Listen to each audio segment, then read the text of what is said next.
Thank you very much. We will now resume the meeting in public session. The next item on the agenda is the Forensic Medical Services Victims of Sexual Offences Scotland Bill at Stage 2. Members should have a copy of the bill as introduced, the marshalled list of amendments that was published on Thursday, and the groupings of amendments which set out the amendments in the order in which they will be debated. It may be helpful to explain the procedure briefly. There will be one debate on each group of amendments. I will call the member who lodged first amendment in that group to speak to and move that amendment and to speak to all the other amendments in the group.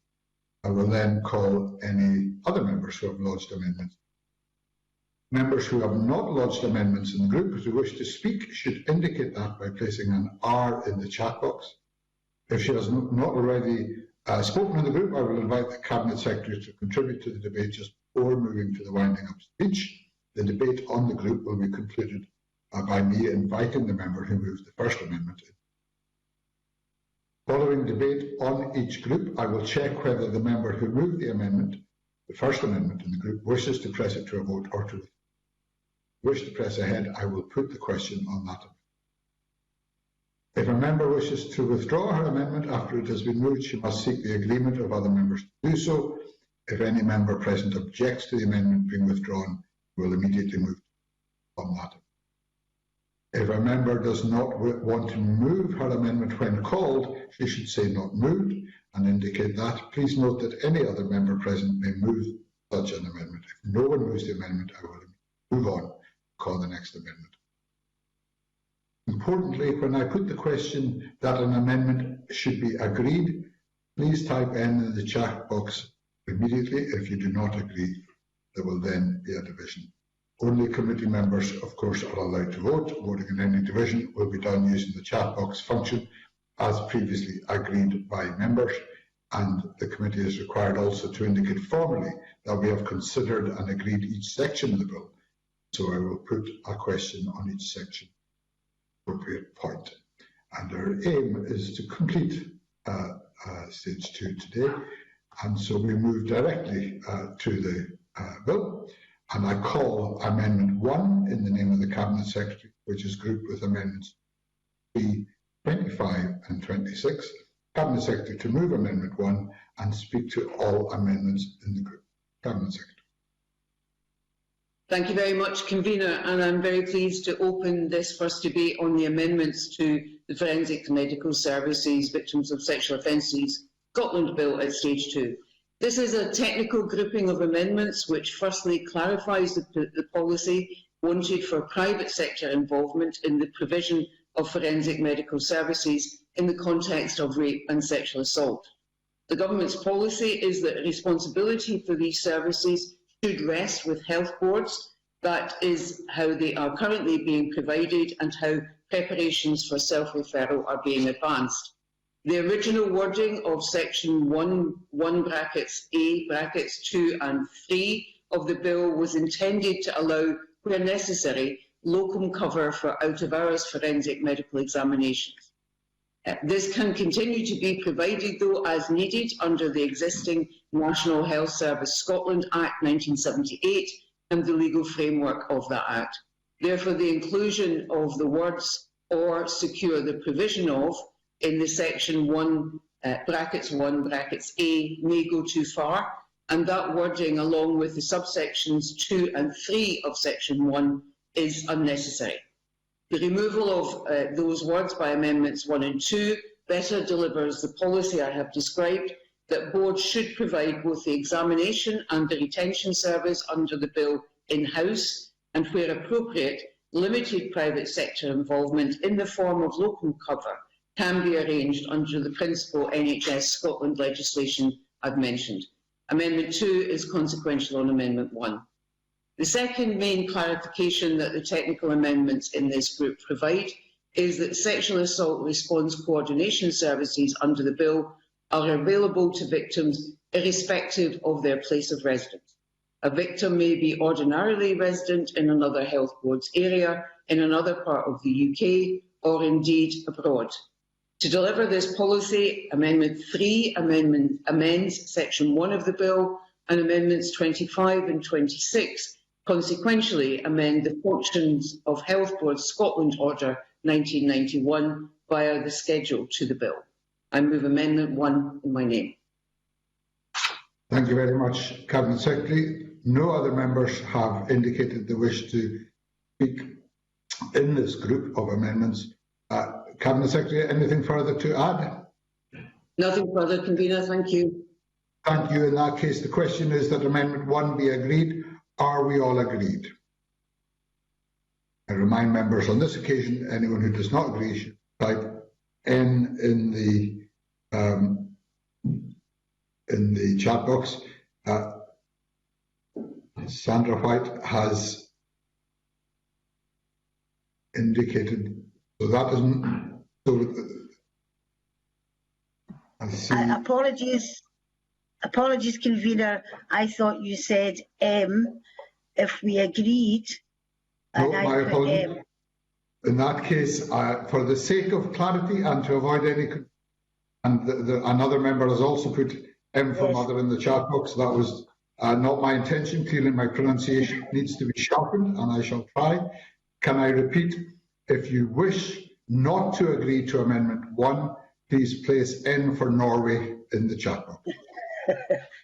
That's fine. Thank you for that clarification, Convener. Thank you very much. I see no N's for Norway, therefore I take it that we are all agreed. That amendment is therefore agreed. Can I call Amendment 2 in the name of the Cabinet Secretary, already debated with Amendment 1? Cabinet Secretary to move formally. Move formally.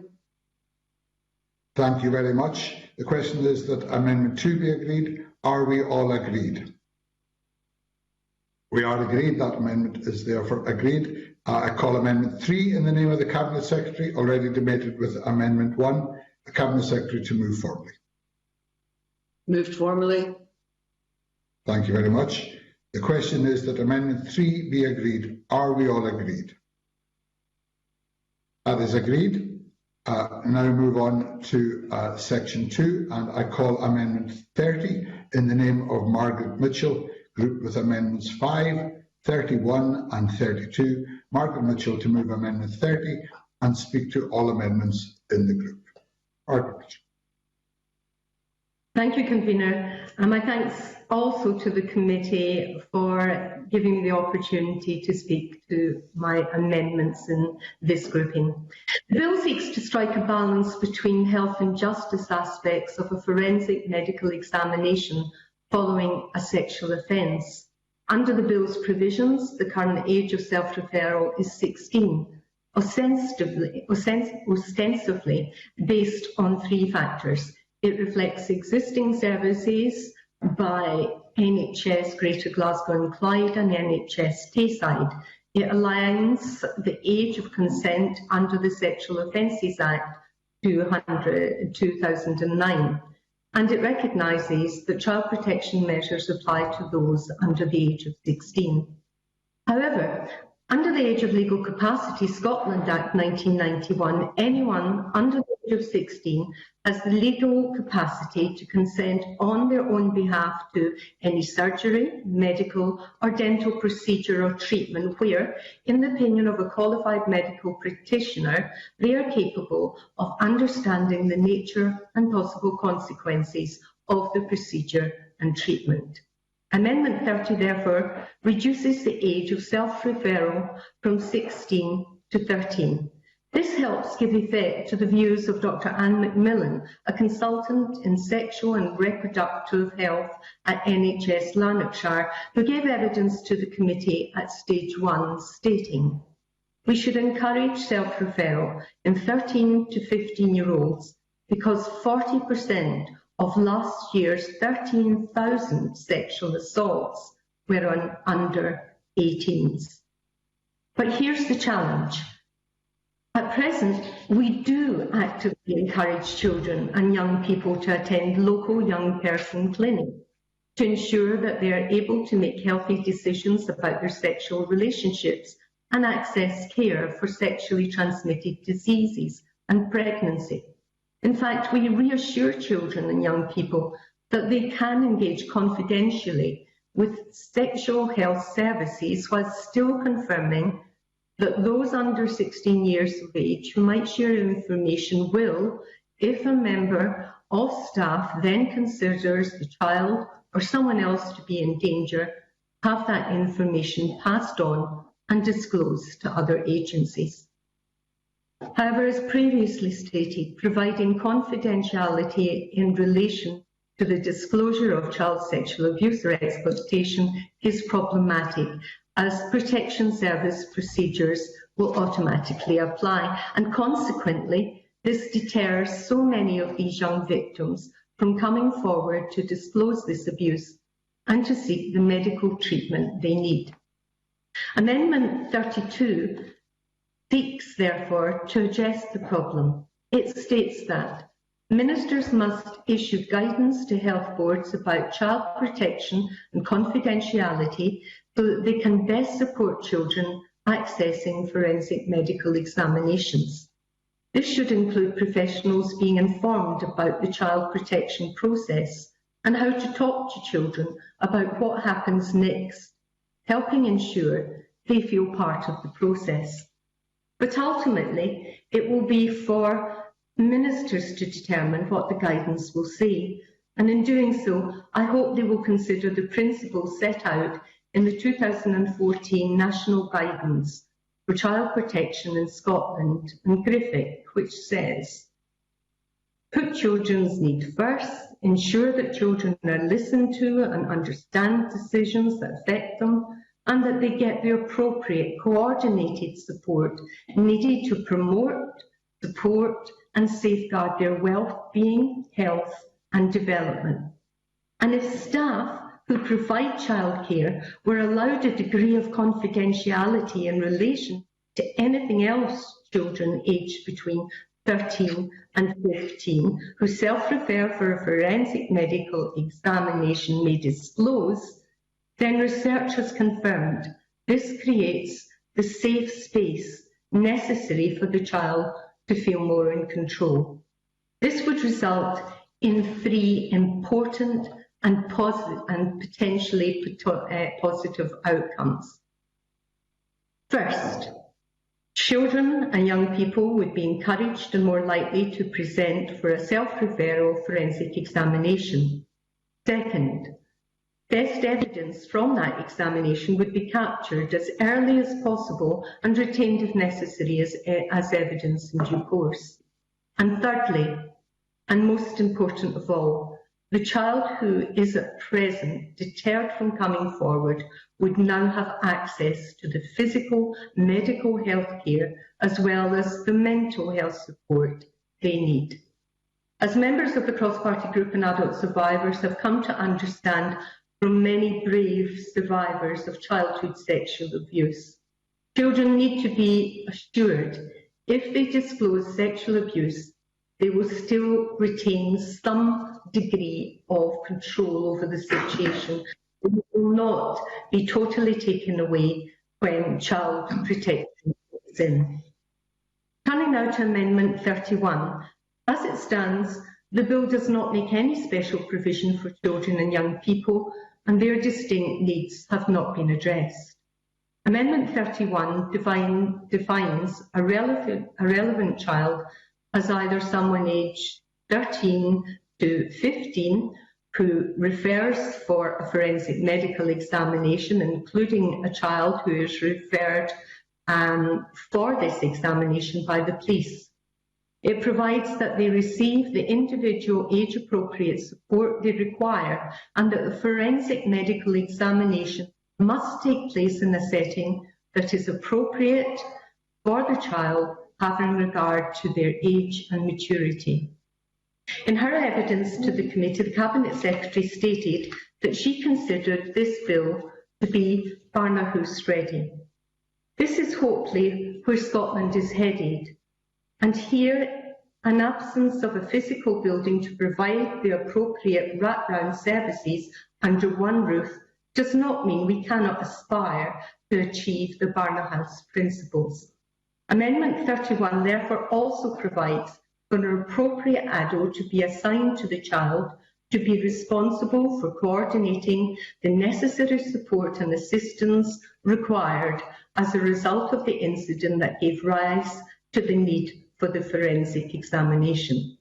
This adult would also be responsible for explaining to the child what further steps, both from the health and justice perspective, will take place, meeting with the child as soon as is reasonably practical, after the forensic medical examination is requested and before the medical examination can begin, coordinating any process that follows from the incident, and crucially, explaining any child protection procedures that follow from the examination. In an article to the Scotsman last month, Dr. Sarah Nelson OBE explained that one of the reasons adult survivors of childhood sexual abuse give for waiting until they are 16 to report this abuse is because they're afraid of control being taken away from them due to the rigid and inflexible child protection procedures, and this can often see authorities rushing into a situation before it has been properly assessed. So to recap, the intention of this amendment is to ensure that children feel that they have that crucial control over what is happening through the support they receive and having their fears addressed. And this in turn helps ensure that rather than being deterred from accessing vital health care, these children are instead encouraged to do so. Finally, turning to Amendment 5 in the Cabinet Secretary's name, whilst I acknowledge and most certainly welcome that the Scottish Government has taken on board what the recommendation of this committee to amend the bill to allow ministers to amend the age of self-referral in future, I firmly believe there is an opportunity now in this bill, if Amendments 30, 31 and 32 gain the support of the committee, to address the confidentiality issue and allow 13 to 15-year-olds to self-refer, thus providing another opportunity to encourage those children experience child sexual abuse or child sexual exploitation to come forward. And this must surely be a good thing. Convener, I move Amendment 30. Thank you very much, and I call the Cabinet Secretary to speak to Amendment 5 and other amendments in the group. Cabinet Secretary. Thank you very much, Convener. Of course, there has rightly been strong interest in children and young people issues in the bill process.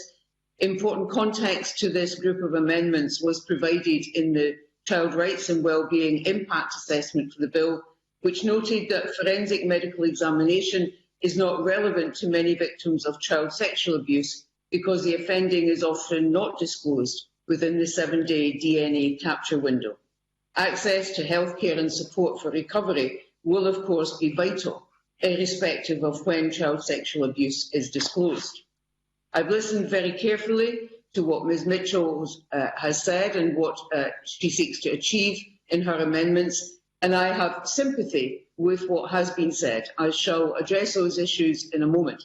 Firstly, however, I will speak to Amendment 5 lodged in my name. The committee recommended at Stage 1 report that the minimum age of 16 for accessing self-referral should become subject to a delegated power, allowing for it to be varied in future, should that become appropriate. I think that was a sensible recommendation and one I welcomed from the committee and was happy to accept. Amendment 5 delivers on that commitment. It proposes that the age must be no lower than 13 and no higher than 18. 13 is the age under which the Sexual Offences Scotland Act 2009 rightly says that any sex with a child is rape, meaning that a child of that age is taken to lack any capacity to consent to sexual activity. Maturity amongst different children of the same age will vary, of course, but I think it is reasonable to think that in general, children aged under 13 would not have sufficient capacity to self-refer. At the other end of the range, 18 is the age at which the UN Convention on the Rights of the Child provides that a child becomes an adult. Should this amendment be approved, I look forward to the Delegated Powers and Law Reform Committee's scrutiny of the new power. I can confirm that for the purposes of the initial implementation of the bill next year, should the Parliament pass it, the Government intends that the minimum age remains at 16, as provided for in the bill and in line with current self-referral practice in Scotland. This arrangement is referenced in the revised National Child Protection Guidance that the Government has recently issued for consultation and that I highlighted to the committee in my letter last week. I do hope we have a consensus as a committee to support this amendment. To any members or stakeholders who have a very strong view that a lower or higher age than 16 should be prescribed, I would encourage them to review and respond to the child protection consultation mentioned, so that the full range of voices can inform the finalisation of the new National Child Protection Guidance. Let me now turn to Ms Mitchell's amendments. I welcomed her contribution at stage 1 in the debate in October, and I know from her work as the convener on the Justice Committee that she has a long interest in children's rights in the justice system. That includes, but is of course not limited, to support for the Barnahus concept, which the Government also supports. I want to acknowledge that I understand the very positive objectives that Ms Mitchell's amendments aim to achieve. We all want to ensure that victims of child sexual abuse have access to age-appropriate, trauma-informed healthcare and recovery. I'm conscious that the committee expressed a view in its Stage 1 report that no specific amendments were required to support the Barnahus concept or otherwise to make special provision for children and young people. I have consistently made clear the Government's position that this is not a Barnahus bill, but it is in all respects Barnahus ready. Turning to Amendment 30, I think that it goes against the grain of the committee's recommendation in paragraph 49 of the committee's Stage 1 report. The function of the proposed new delegated power is to allow a change of the minimum age for accessing self-referral from any age below the age of 16, so from 13 to 15, and any age above the age of 16 up to 18, but only following the development and endorsement of affirmative regulations in future. Naturally, such regulations would be consulted on widely, would be informed by the carrying out of a further child rights and wellbeing impact assessment. I'm grateful for the support of NSPCC, who have written to the committee and to myself opposing Amendment 30, arguing that the amendment could put services under strain and even potentially put children at risk. I'm afraid against that background I cannot support Amendment 30, although nothing in my Amendment 5 would prevent the minimum age for accessing self-referral being reduced to 13, but following future consultation on regulations, should that ever be appropriate. Much of what Amendment 31 seeks to achieve is already delivered by existing health or social work and Police Scotland practice. To be of assistance to the committee, I have written to provide you with an advance copy of Scotland's first ever clinical pathway for children and young people who have experienced sexual abuse. Pathway will be implemented in our health boards on the 24th of November in advance of a formal launch in early December. As set out in more detail in my letter, the pathway has been developed by the CMO Task Force in close collaboration with a broad range of key stakeholders, including the 3 regional child protection managed clinical networks across Scotland, paediatricians, Police Scotland, Social Work Scotland, and of course our third sector partners. The aim of the pathway is to ensure a consistent national approach to the provision of child-centred and trauma-informed healthcare following a disclosure of sexual abuse. The pathway describes the requirement for close working across all key agencies to ensure a holistic healthcare response at every step. In this regard, the pathway, like the bill, is in keeping with the principles of Barnahus. I consider it is unnecessary to legislate for work that is already in hand or is covered by existing responsibilities of public bodies and professionals in relation to child protection. The existing provisions of the bill deliberately leave the details of health board practice to guidance and the professional judgment of skilled and experienced healthcare professionals. And again, I'm grateful for the support of NSPCC in this regard and for their view that Amendment 31 is not necessary. Whilst I would never object to an amendment solely on technical issues, I should flag to the committee that the proposed role of appropriate adults, if we are to take that in the sense of professionals who support police processes, would be unprecedented in the healthcare system. This could have unpredictable practical and financial effects. The Rape Crisis Scotland National Advocacy Project, which is fully funded by the Scottish Government, already exists to provide appropriate advocacy support to children over 13, and Rape Crisis Scotland acknowledged in their Stage 1 debate briefing that this does not necessarily require statutory underpinning. And I wish to emphasise the Government's strong support for Rape Crisis Scotland and the advocacy project. Nonetheless, Amendment 31 has prompted me to reflect on what more the Government might do to support child victims accessing services under the bill. Whilst I cannot support Amendment 31, I do undertake to the committee that I will give further thought as to how we can further support the NHS to implement the Children and Young People's Clinical Pathway, including the provision of ongoing care and support for children and families to aid recovery. Amendment 32 proposes statutory guidance on matters that are out with the remit of the CMO's task force. I've already mentioned the live consultation on the National Child Protection Guidance, which contains specific guidance on child protection forensic medical examinations. Guidance on confidentiality is most appropriately provided by employers and professional bodies, such as the General Medical Council and the Nursing and Midwifery Council. And it would be inappropriate for the Scottish Government to be given a statutory role cutting across this. Moreover, the committee has rightly sought views from the Information Commissioner's Office on data protection matters, and I fear that Amendment 32 risks cutting across the ICO's role, and therefore I cannot support Amendment 32. In summary, I want to reiterate that I can only agree with the sentiments that have inspired Ms Mitchell's 3 amendments. I invite the committee nonetheless to reject them for the reasons I have given. I look forward to hearing any further comments that might be made, but I would invite Ms Mitchell not to press her amendments, and should they be pressed, I'd ask the committee to reject them and support Amendment 5, which specifically addresses the recommendation made by the committee itself at Stage 1.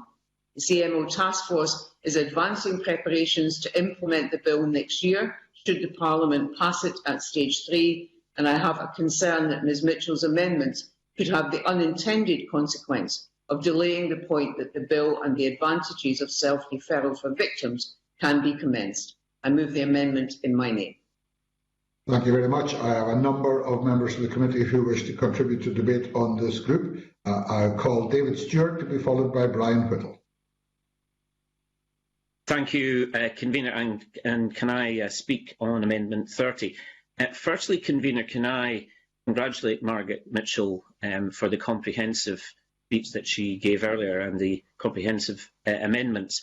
My own background, you will know, Convener, many years ago was in the management of child protection, and where I share Margaret Mitchell's view is that I have always had concerns about low reporting by victims of abuse and of perpetrators. Having said that, I've obviously read with interest, as the Cabinet Secretary referred to, the recent reports by Children First and NSPCC. Their view, as you know, Convener, is to oppose Amendment 30 on the basis that children under 16 will automatically be considered under child protection pathway, which the Cabinet Secretary referred to. I think there is also wider pictures on the horizon we need to be aware of.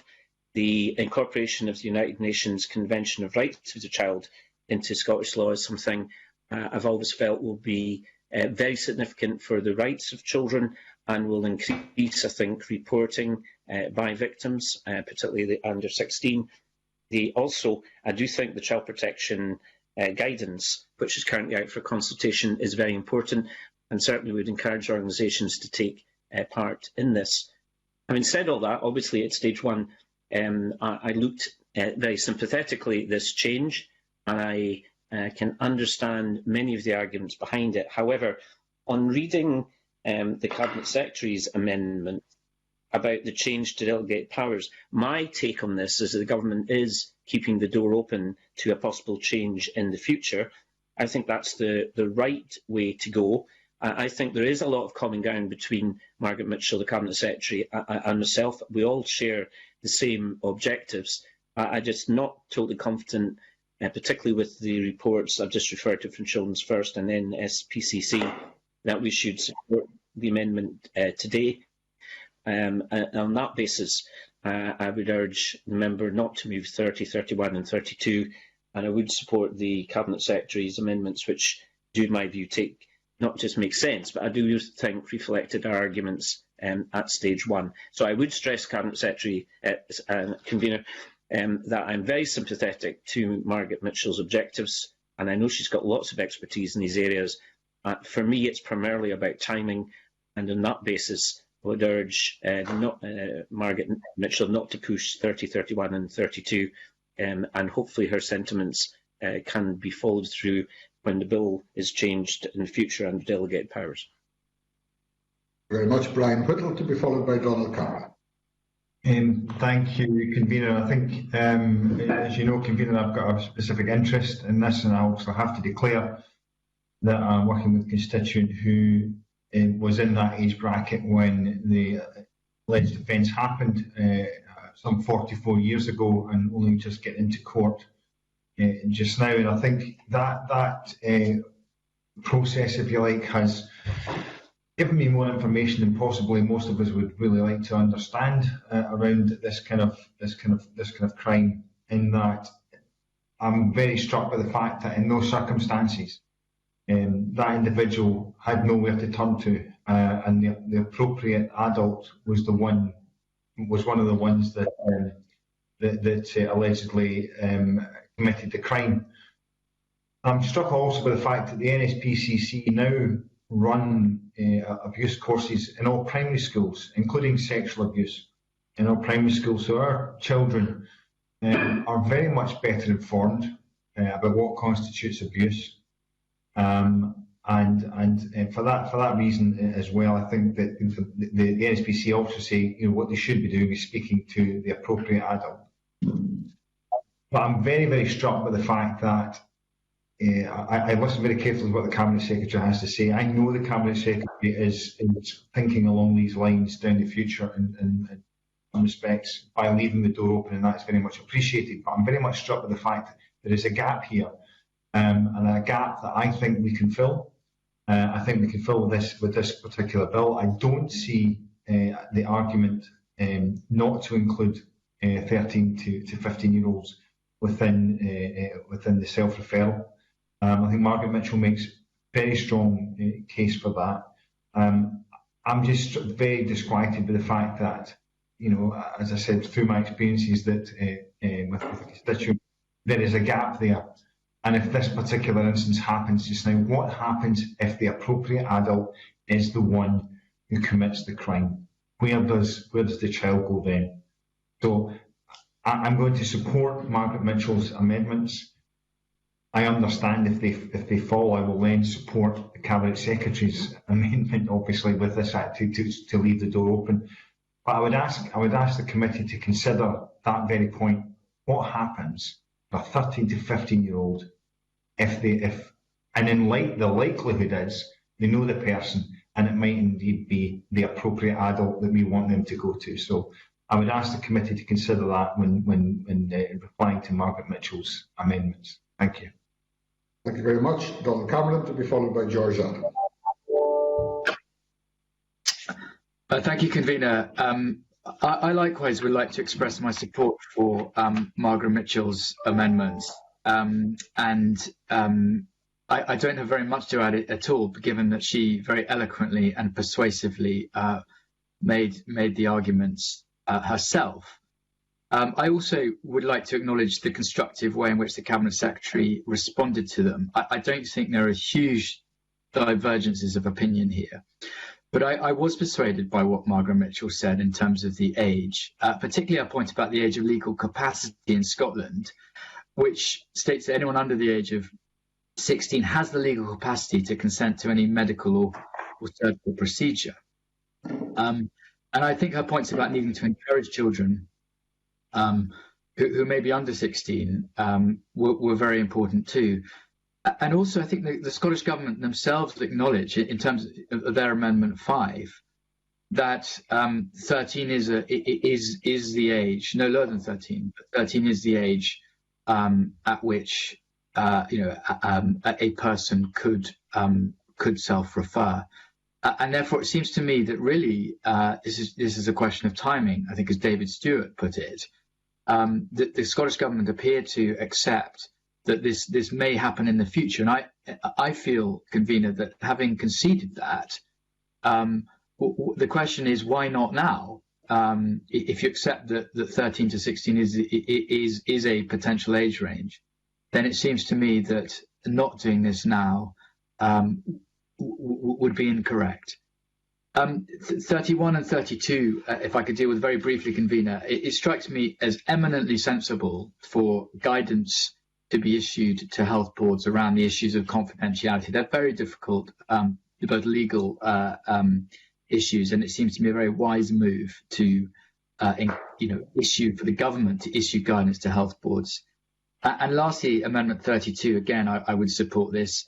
It allows the individual involved control by giving them a supportive figure who would be trained, I note from the amendment, trained and supported by government to truly implement the Barnhouse concept into this legislation. And for all those reasons, I will be supporting these three amendments in the name of Margaret Mitchell. Thank you. Thank you. George Adam, to be followed by Emma Harper. Thank you, convener, and good morning to everyone. I find what David Stewart has said earlier on made a very powerful and persuasive argument, as always, with regards to his position in this, and I find myself agreeing with David on this issue. When you look at the NSPCC Scotland's actual what they put forward, they said about Amendment 30, lowering the age of self-referral. We do not support this amendment, given the sheer level of complexity in the lives of many children who experience sexual abuse. Any change to the age of referral, which potentially separates forensic medical response from statutory child protection response, must be underpinned at the very least by comprehensive research into need, whole systems review and substantial resourcing for service to allow them to cope with increased demand. And I think they make that argument. I read that out because I feel that's important in this. And also the fact that, we obviously get information constantly from third sector organisations and those that work within the sector, and to not listen to what they're actually saying wouldn't be the place that we'd all want to be in. I can understand where Margaret Mitchell's trying to come from, but I still find the NSPCC Scotland's actual arguments very persuasive. Amendment 31, they actually admitted that the intention of this amendment was welcome, but clearly there's a lack of coordination support for child in their journey through complex times. But the scope of the amendment clearly illustrates the critical need to radical reform response of children who's experienced sexual abuse. So they're more or less wanting to work a way forward, to find a way forward. I think we're on that road. I believe we're on that road with what the Cabinet Secretary has already produced. And there's also the fact that in our Stage 1 report, we also wanted to go down this journey, this route as well. So on the whole, I won't be voting for Amendment 30 and 31 for the reasons that I've already said. Thank you. Emma Harper, to be followed by Sandra White. Thank you, convener. I understand the reason why Margaret Mitchell has brought forward these amendments, but in listening to the Cabinet Secretary and looking at the information that has been presented to us about the CMO task force and the children and young people's clinical pathway, this may be for me the best way to approach this, because the door might be open in the future for further amendments. But I wouldn't like to see any work of the children and young people's clinical pathway being delivered in a timely way. I'd like to look at fact that we have all these multidisciplinary professionals that have worked together to bring forward a young person's pathway that is applicable to the care of children and young people up to the age of 16 and even up to the age of 18 if the young person is vulnerable. And in reading the letter from the Cabinet Secretary, it talks about the aim of the pathways to ensure a consistent national approach to the provision of child-centred and trauma-informed healthcare and forensic medical examination following a concern raised or disclosure of sexual abuse. So we are, obviously we took evidence at committee about the Barnard House model being implemented, and so a wider holistic child-centred approach is what I would support. And so in looking at the amendments 30, 31, 32, I will be supporting them, but I will support the Cabinet Secretary's amendments so that we can implement these child-centred principles using the clinical pathway that's just been developed and will be able to be rolled out and monitored. And that is the way that I would prefer to move at this stage. Thank you. Sandra White, to be followed by Willie Rennie. And good morning, Cabinet Secretary and everyone. Also, I just want to touch on, I won't go right through for the sake of brevity, but I do concur with what my colleague Emma Harper had said in regards to the clinical pathway and the amount of professionals and third sector who have been involved in that one. And I think that Amendment 5 by the Cabinet Secretary has given a commitment, basically at the previous stage 1 to this committee. The door is left open, and I think that's the proper way to go about it. So I will be supporting the Amendment 5, but I couldn't support Amendment 30. On the Amendment 31, I was very heartened, and I must say to Margaret Mitchell, who I've worked with many occasions, she is passionate about this particular subject, and I thank her very much for giving us the opportunity to have a debate on this. But on Amendment 31, excuse me, Cabinet Secretary did say, and she could clarify if she wishes, I've maybe picked it up wrong, but she did say that she was sympathetic in 31 and would perhaps look at further support. So, I mean, I would go with the Cabinet Secretary's words on that particular one, and I can't support Amendment 31.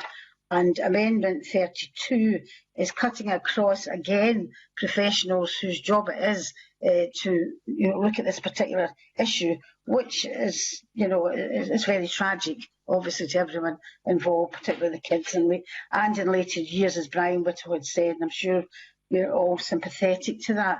So I would support Amendment 5, but I can't support Amendment 30, 31 and 32. Thank you, Convener. Okay. Willie Rennie. I'm persuaded by what the Cabinet Secretary said about lowering the age, but there's just a couple of points I was wanting to press her on. She made a point about demand for services. I can understand the point about having a joined-up system that's not in conflict with each other with the child protection measures. I can understand that. But what I don't understand is why this would result in an increase in demand for services. And in some ways, surely an increase in demand for services is a good thing if we're getting more people coming forward. So maybe I've misunderstood that bit, so a bit more clarity would be helpful. And if she is sort of open to the possibility of lowering the age below 16, can I press her on a bit about timescales for that? When would she envisage that happening? Has she got an idea from the services available as to when they would be ready to lower that age? When would that work be able to commence? Thank you very much. I now exercise my discretion to invite the Cabinet Secretary to comment briefly on those last points, if she so wishes, before I return to Margaret Mitchell, who is the lead amendment mover in this group. Cabinet Secretary. Excuse me. Thank you very much, Convener. I would, if with your agreement, as you've invited me to, make a few points in response.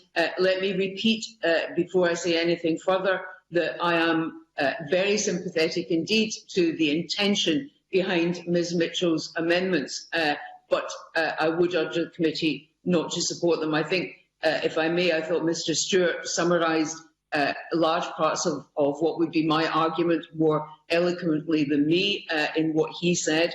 In response to Mr. Whittle's point, and I completely understand, have addressed these issues with constituents of my own, but as importantly, from my point of view and my experience, the very great number of years I spent as a member of the Parole Board, if you like, looking at this from the other side and seeing some of the consequences, both in terms of perpetrators of sexual abuse and other crimes of early sexual abuse, and listening to victims, I very much understand the long-term and almost irreparable damage that is done to children. What I would say to Mr. Whittle in terms of what happens about the gap is, is the Rape Crisis Advocacy Project is what fills the gap, and fills the gap with significant experience, compassion, and real learning over many years. And that is one of the reasons why government supports it so strongly, and why Rape Crisis themselves have taken the view that they have taken. In terms of the amendment on guidance, I think Ms White is absolutely right. I've made the point that the guidance on these matters in terms of confidentiality and so on is properly given to the professionals involved by the General Medical Council and the Nursing and Midwifery Council, which are not only professional bodies, they are regulatory bodies. And I think it is wrong for government to cut across that and anyway attempt to superimpose additional guidance on professionals who, as Ms Harper will know and as I know from many years ago, the views in our case of the Nursing and Midwifery Council were views that you absolutely followed through. The substantive point, though, I think in all of this is the point that's being made about age and the point that the question that was asked about why not now. If I am understanding of the arguments being made about self-referral at an age lower than 16, then why not do that now? And I would strongly refer people to NSPCC, who again said it much more eloquently than I did. Mr Adams referenced this, is their view that the sheer complexity of the lives of many children, any change to the age of referral, which potentially separates forensic medical response from statutory child protection response, must be underpinned by very comprehensive research into need, whole systems review and substantial resourcing for services to allow them to cope with increased demand. I believe that in answer to Mr Rennie's questions about when, I think the implementation of the clinical pathway, which I wrote to members about and enclosed a copy, and the conclusions, these two go hand in hand, of the National Child Protection Guidance consultation, will provide us with significant further information and data that, should it make the case strongly for a younger age, then we already are putting in place in this bill the opportunity to make that change. But without that research and underpinning and that wider work, particularly with our key professionals and professionals in our stakeholder groups, I think this is not the time to do this, but it is right to have the door open for perhaps the very near future, but certainly for the future. Thank you. Thank you very much. Thank you. I now call Margaret Mitchell to wind up and to press or withdraw Amendment 30. Margaret Mitchell. Thank you, Convener, and can I thank all the committee members for their comments. In order to put these amendments in context, I think it's important to remember that the vast majority of child abuse is not committed by strangers, but rather by family members and those in a position of power and trust. And worse still, during lockdown, we know from charities and agencies which support these children who have been abused that during lockdown, incidents of childhood abuse have absolutely rocketed and spiralled. There is a pressing need to address this issue now. And I understand that people are have referred to, the Cabinet Secretary herself in stage 1, the complexity of looking at how we do that, given child protection obviously kicks in, and how you would address clinicians, whether they'd be obliged to report sexual assault on young people in this age group. But can I say to the Cabinet Secretary and to the committee that the way forward that I suggest in Amendment 32 is based on what is already in existence in the health service, in the context of these young people in the same age group, 13 to 15, having access to medical health services in respect of transmitted, sexual transmitted disease and pregnancy. And we know that a key factor in these young people who are abused and exploited not coming forward is the loss of control and the breach of their confidentiality. So what's being proposed in Amendment 32 is that they're given space time, this safe space, a little bit of time to come to terms and to understand what's going to happen before, if there is a risk that they continue to be abused, then this will most certainly be reported and acted on. But crucially, Amendment 34 puts in place a provision which gets over the complexity and will encourage these young people who are presently falling through a gap and not getting the medical, mental support, mental health support they need to now access that. And if we could turn finally to Amendment 31, then I've noted what people have said about clinical pathway, I've noted what the Cabinet Secretary has said, but Children's first concern was that we should have a Barnahus model, that we shouldn't create within this bill a separate parallel approach for children. And I rather fear from the comments today that's exactly what we're en route to doing.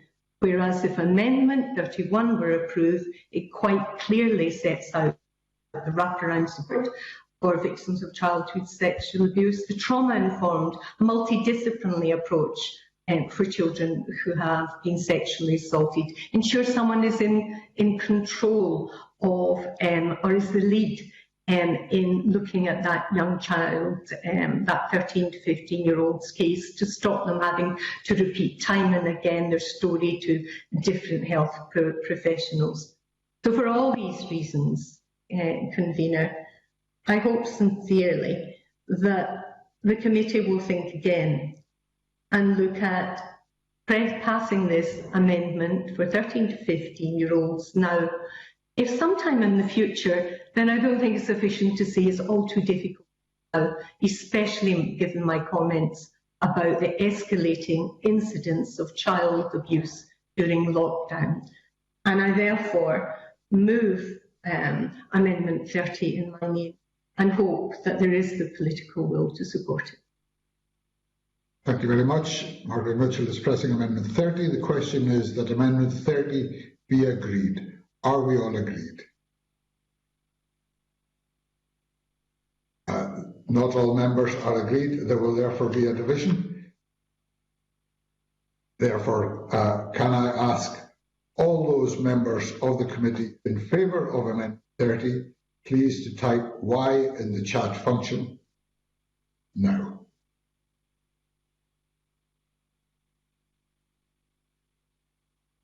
Can I ask all those members who are against Amendment 30, please to type N in the chat function now.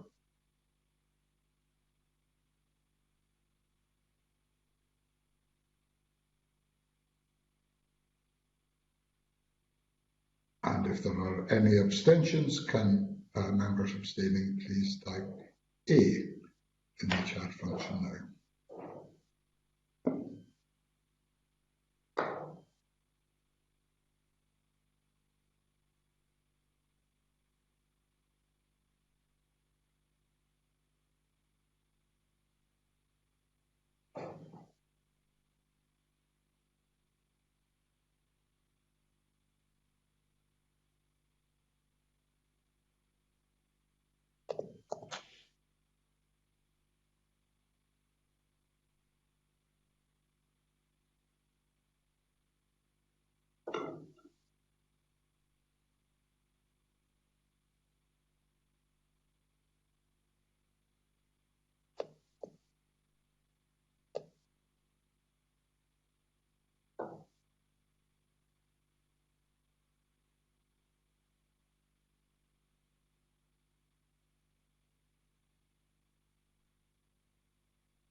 Thank you very much. The result of the vote on Amendment 30 is as follows.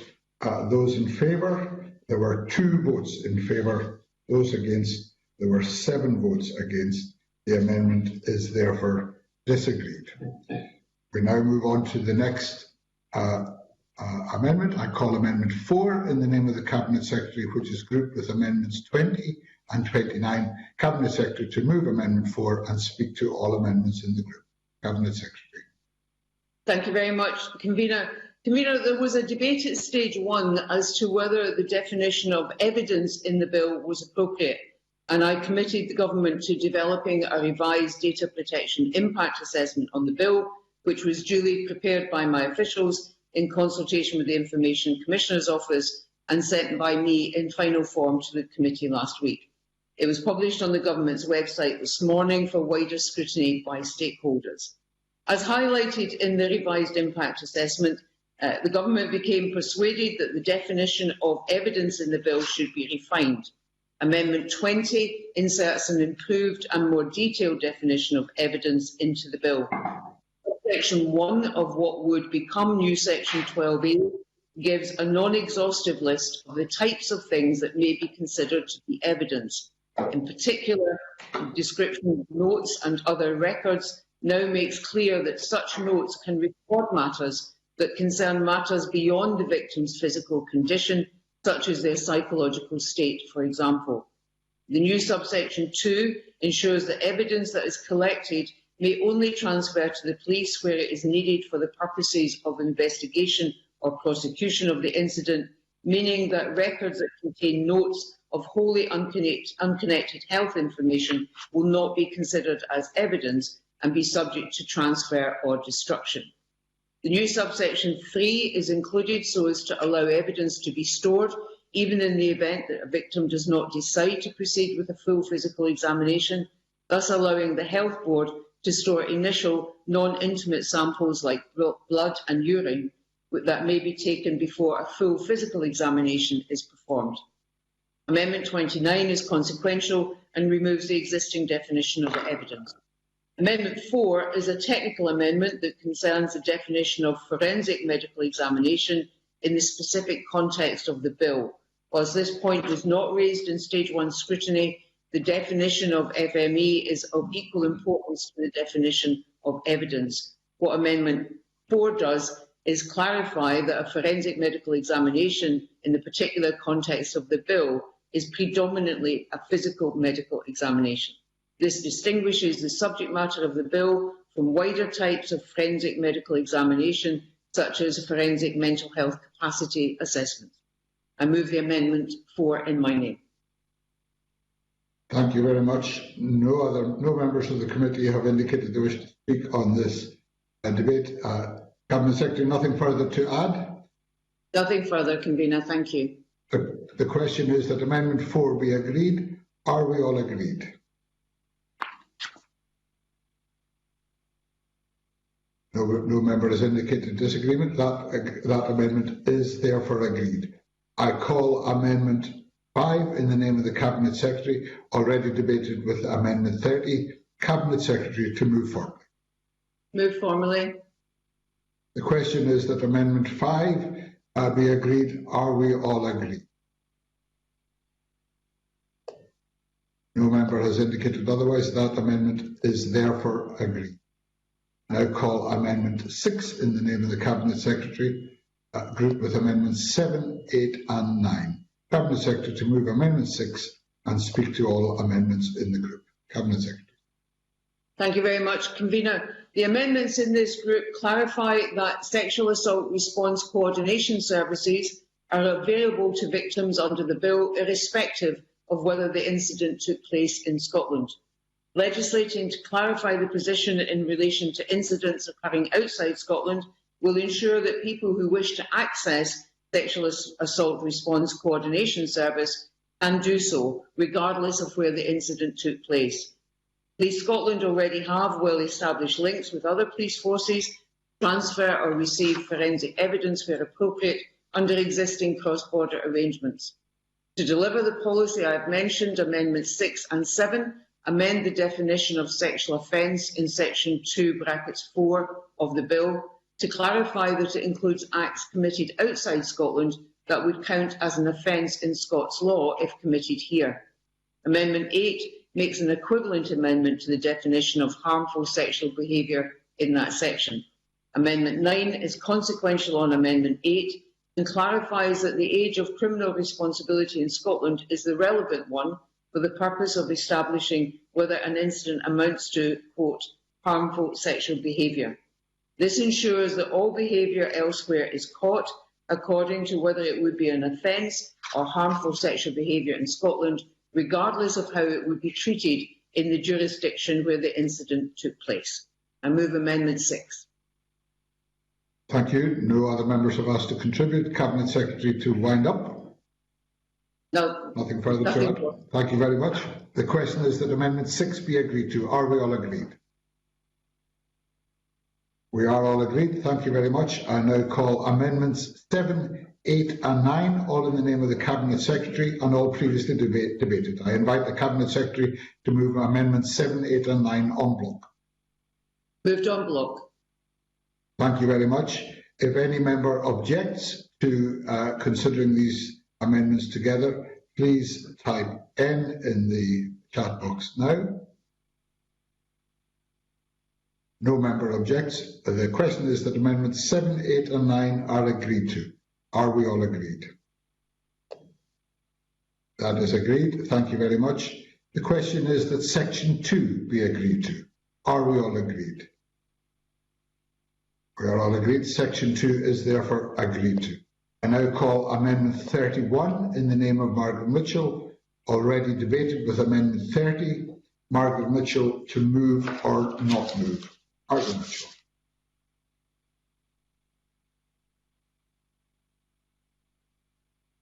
Margaret Mitchell to move or not move. Donald Cameron, I see, is moving amendment. Am I correct? Donald Cameron, do you wish to move Amendment 31?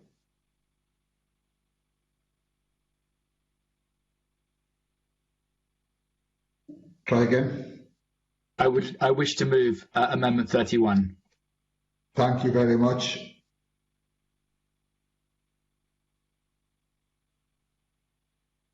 Question is that Amendment 31 be agreed to. Are we all agreed? We are not agreed. There will therefore be a division. Once again, the same procedure as last time.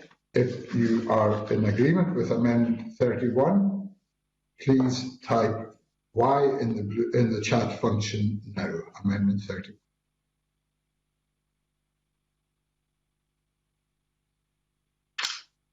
If you are against Amendment 31, please type N in the chat function.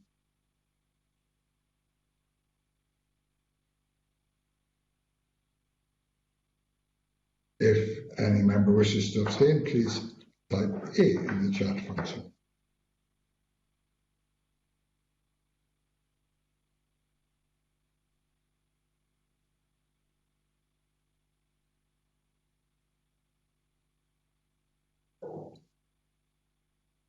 The result of that vote is that there were 2 in favour of Amendment 31 and 7 against, with no abstentions. That amendment is therefore not agreed. The question is that sections 3, 4 and 5 be agreed to. Are we all agreed? We are agreed. I now call Amendment 32 in the name of Margaret Mitchell, already debated with Amendment 30. Donald Cameron to move or not.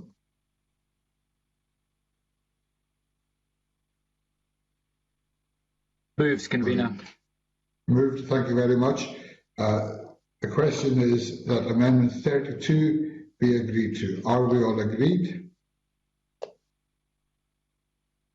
We are not all agreed. We will therefore move to a division. And once again, can I ask all members of the committee in favour of Amendment 32, please to type Y in the chat function now.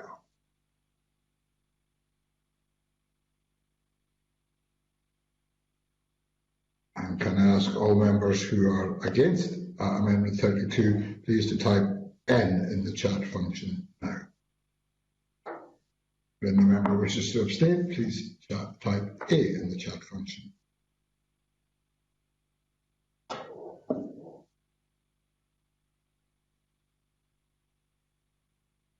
On Amendment 32, there were 2 votes in favour and 7 votes against. There were no abstentions. That amendment is therefore not agreed to. The question is that Section 6 be agreed to. Are we all agreed? We are all agreed. I now call Amendment 10 in the name of the Cabinet Secretary, grouped with the amendments as shown in the groupings. Cabinet Secretary to move Amendment 10 and speak to all amendments in the group. Cabinet Secretary. Much, Convener. This is another group of technical amendments dealing with the provisions on return, destruction and transfer of evidence that is stored following self-referral examinations. I want to start with Amendment 14, which members may recognise as a cooling off period. The Faculty of Advocates' initial Stage 1 written evidence suggested that when a self-referring victim requests the destruction of evidence that has been collected as a result of their forensic medical examination, there should be a period for reflection and for that request to be withdrawn if the victim so wishes. I thought that was both sensitive and positive suggestion from the faculty that is fully in line with the Bill's policy of giving victims control over what happens to them at a time when that control has been taken away. Amendments 13 and 14 therefore provide that, following a request for destruction of evidence, the Health Board should not act on that request for a period of 30 days. Amendment 15 is consequential on those amendments being made. New subsection 1 brackets 1A brackets lowercase a proposed to be added to section 8 by Amendment 16 allows the victim to withdraw the request for the evidence to be destroyed during that 30-day cooling off period. If the request is withdrawn, the evidence will continue to be held until the end of the retention period specified in regulations made under section 8(1)(b), unless a further request for earlier destruction is made and not withdrawn. If the 30-day cooling off period would go beyond of the period specified under section 8(1)(b), destruction will take place at the end of the section 8(1)(b) period. So it will not be possible to withdraw a request for destruction under section 8(1)(a) after that point. Subsections 1AB and 1B to 1C added to section 8 by Amendment 16 deal with situations where the victim requests the destruction of evidence or where evidence is due to be destroyed at the end of the period specified under section 8(1)(b), but a police request for the evidence to be transferred to them is made around the same time. The request for transfer of the evidence to the police takes precedence unless it is not possible to stop the destruction of the evidence. The other main amendment in this group is Amendment 12, which addresses some rare or exceptional situations where a self-referring victim requests a return of their property, but it is not in the public interest for the item to be returned to them. In the circumstances I will explain, Amendment 12 makes provision to ensure that the Health Board is not under a duty to make that return. Proposed subsection 2A small a, which would be added to section 7, along with the proposed subsection 2B, allows the Health Board to refuse to return an item stored as evidence if, at the time the victim requests the return of the item, the Health Board has some doubt about whether the item belongs to the victim. Amendments 10 and 11 are consequential. Current CMO task force policy is that, apart from samples, only underwear and relevant outerwear would be stored as evidence. I therefore expect questions of ownership to be an extremely rare occurrence, but the amendment may become more relevant if there are any future changes, forensic science guidance about what items should or could be retained in a forensic examination. New subsection 2AB, along with subsection 2B, allows the Health Board to refuse to return an item stored as evidence if there is a safety reason why an item should not be returned to a victim. There could be exceptional circumstances where an item has become biologically hazardous and it would be unsafe for it to be returned to the victim. For example, if there were remnants or traces of a date rape drug on the item. In both the above scenarios, the victim may be unsure as to why they cannot receive the return of the item, so provision is included in subsection 2b small b to ensure that the Health Board explains the reason. Finally, new subsection 28c, along with subsection 2b, provides that the Health Board must refuse to return an item stored as evidence where the victim has made a police report. That will have initiated a police investigation, and the items will be waiting collection by the police. Health boards require clarity as to what to do should the victim appear to request the return of items that are now the primary responsibility of the police. However, I must emphasise the victim's right to the return of property under the Victims and Witnesses Scotland Act 2014 are unaffected. The nuance is that they must request a return of the property from the police, not the Health Board. Amendment 17 amends section 9 to make clearer that the police cannot request a transfer of evidence that has already been destroyed or returned to the victim. Although this is implicit, the greater focus on these issues introduced by the other amendments in the group means that the point being more explicit will assist. I move Amendment 10. Thank you very much. No other members have indicated they wish to speak. Cabinet Secretary to wind up. Nothing further, Convener. Question is that Amendment 10 be agreed to. Are we all agreed? We are agreed. I call Amendment 11 in the name of the Cabinet Secretary, already debated with Amendment 10. Cabinet Secretary to move formally. Moved formally. Question is that Amendment 11 be agreed to. Are we all agreed? That is agreed. I call Amendment 12 in the name of the Cabinet Secretary, already debated with Amendment 10. The Cabinet Secretary to move formally. Moved formally. Question is that Amendment 12 be agreed to. Are we all agreed? We are agreed. The question is that section 7 be agreed to. Are we all agreed? Thank you very much. I call Amendments 13, 14, 15 and 16 in the name of the Cabinet Secretary and all previously debated. I invite the Cabinet Secretary to move Amendments 13 to 16 en bloc. Moved en bloc. Thank you very much. If any member objects to a single question being put on these 4 amendments, please type N in the chat function now. No member objects. The question therefore is that amendments 13 to 16 are agreed to. Are we all agreed? We are agreed. The question is that section 8 be agreed to. Are we all agreed? We are agreed. I call Amendment 17 in the name of the Cabinet Secretary, already debated with Amendment 10. Cabinet Secretary to move formally. Moved formally. Thank you very much. The question is that Amendment 17 be agreed to. Are we all agreed?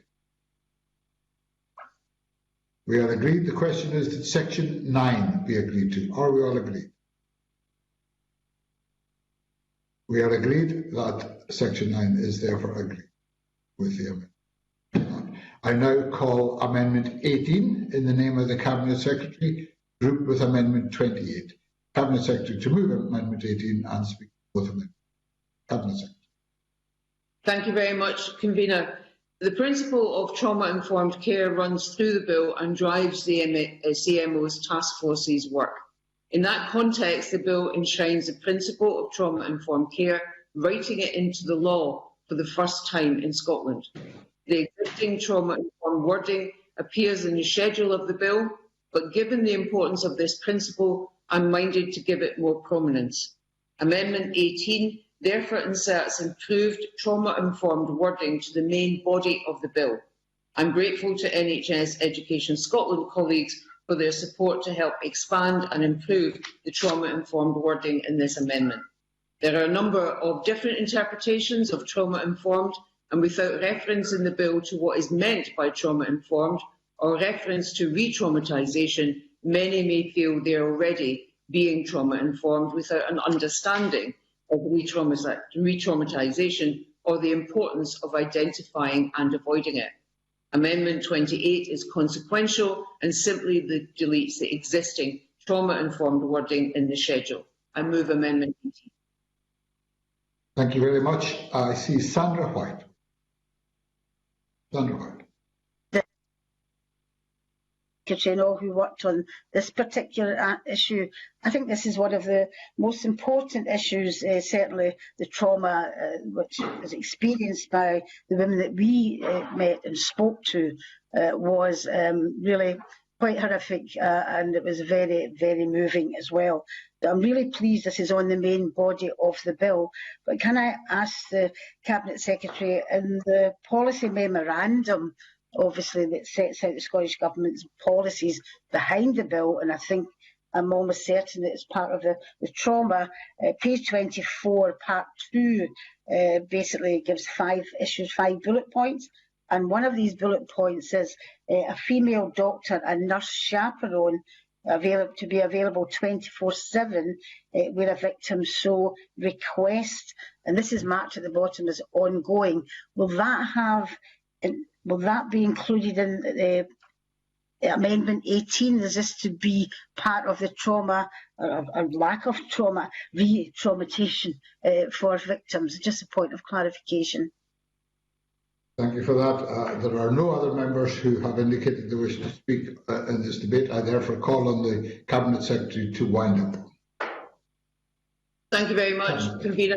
I have nothing further to add to what I have said except to respond to Ms White's question. The content of Amendment 18 is clearly set out, and that is what it will say. I think I agree completely with Ms White that it is really important that we have moved this from the schedule to the main body of the bill.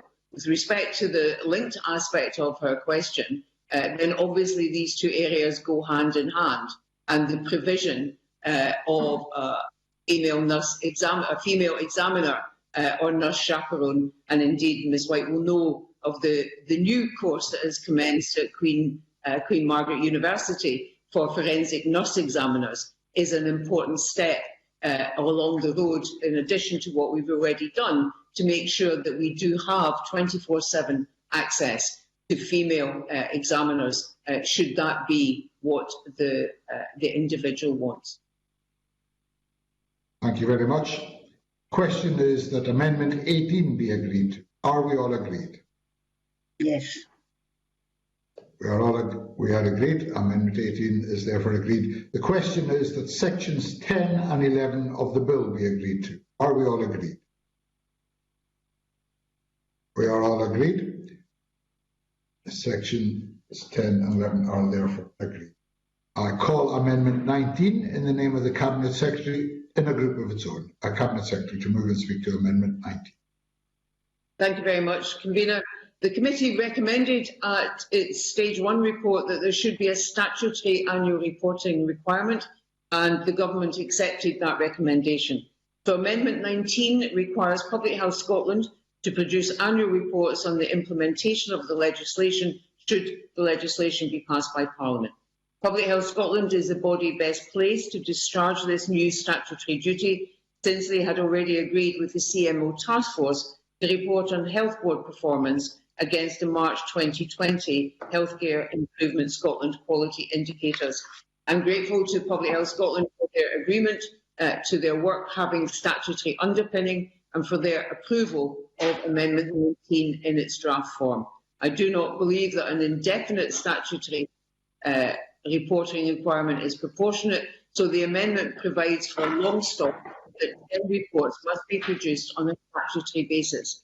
I should emphasise that there is nothing in this policy preventing further non-statutory reports or indeed post-legislative review by the Government, the Public Audit and Post-Legislative Scrutiny Committee, the media, academia or any other persons. And I move Amendment 19. Thank you. I call Sandra White. I must have pressed it by mistake twice.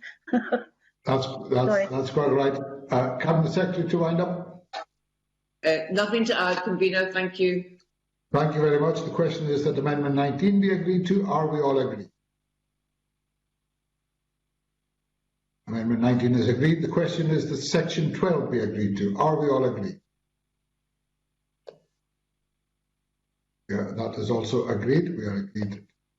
I call Amendment 20 in the name of the Cabinet Secretary, already debated with Amendment 4. Cabinet Secretary to move formally. Moved formally. Question is that Amendment 20 be agreed to. Are we all agreed? We are agreed. That amendment is therefore. I call Amendment 21 in the name of the Cabinet Secretary, grouped with Amendments 22, 23, 24 and 27. Cabinet Secretary to move Amendment 21 and speak to all amendments. Cabinet Secretary. Thank you, Convener. Paragraph 1 of Part 1 of the schedule makes important consequential amendments to the National Health Service Scotland Act 1978, which is sometimes known as the 1978 Act. This is to ensure that the pre-existing NHS Scotland legislation and the bill dovetail and interoperate properly. Amendment 22 adds to the consequential amendments to the 1978 Act so that ministerial intervention powers in section 76, 77, 78 and 78A of the 1978 Act are available should they ever be needed.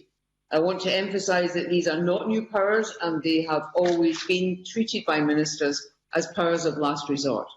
Nonetheless, to enshrine the principle that forensic medical services under the bill are mainstream board functions, it is appropriate that all relevant 1978 Act measures are applied to them, just as they are with other health board services. Amendments 21, 23 and 24 are purely consequential on Amendment 22. Amendment 27 concerns the clinical negligence and other risks indemnity scheme, which is established by regulations and commonly known as CNORIS. Forgive me, Convener, I think it's probably best known by its full title. Amendment 27 updates the wording in these regulations to cover forensic medical services provided under the bill. The regulations already cover forensic medical services under the Memorandum of Understanding between Police Scotland and health boards by virtue of wording inserted by amendment regulations in 2014. This amendment reflects the new statutory basis for the delivery of services. I should highlight, as I did in my recent letter to the committee, that there may be further technical consequential amendments made at stage 3. It's too early to confirm if that will be the case or what they will be, but I do not envisage that any consequential amendments lodged by government for stage 3 will contain any substantive policy. They will be purely technical and consequential so that existing legislation dovetails with the bill's provisions. And I move Amendment 21. Thank you. No member of the committee has asked to contribute to debate on this. Our final group, Cabinet Secretary to wind up.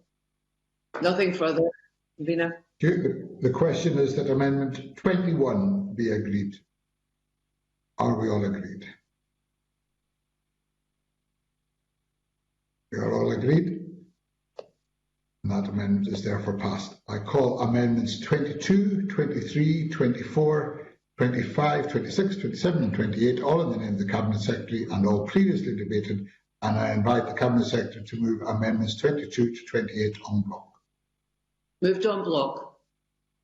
If any member objects to these, to a single vote being held on these amendments, please type N in the chat function now. No member objects. The question is that Amendments 22 to 28 are agreed. Are we all agreed? We are agreed. The question is that the schedule to the bill be agreed to. Are we all agreed? We are agreed. I call Amendment 29 in the name of the Cabinet Secretary, already debated with Amendment 4, the Cabinet Secretary to move formally. Moved formally. Thank you very much. The question is that Amendment 29 be agreed to. Are we all agreed? We are agreed. That amendment is therefore approved. The question is that Section 13 be agreed to. Are we all agreed? We are agreed. That section is therefore agreed to. The question is that Sections 14, 15 and 16 be agreed. Are we all agreed? We are agreed. Those sections are therefore agreed to. And finally, the question is that the long title of the bill be agreed to. Are we all agreed? That is agreed. The long title of the bill is agreed to. That ends stage 2 consideration of the bill. My thanks to Margaret Mitchell, to the Cabinet Secretary, and to members and all those who have assisted in this proceeding. And I now close this meeting.